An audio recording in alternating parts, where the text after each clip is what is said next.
કાયમ નિયમિત આ ભગવાનના દર્શને આવવાનું,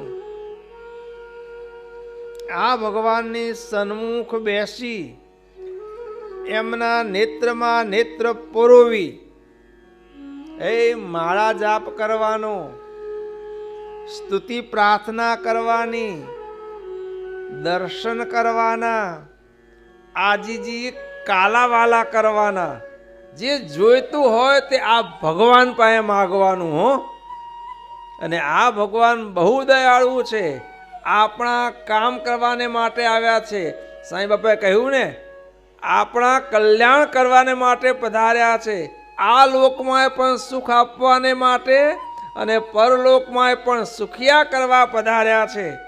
તો દરેક ભક્તો નિયમિત ભગવાનની સન્મુખ આવી દર્શન આપણે પ્રેમ ભાવથી કરવાના.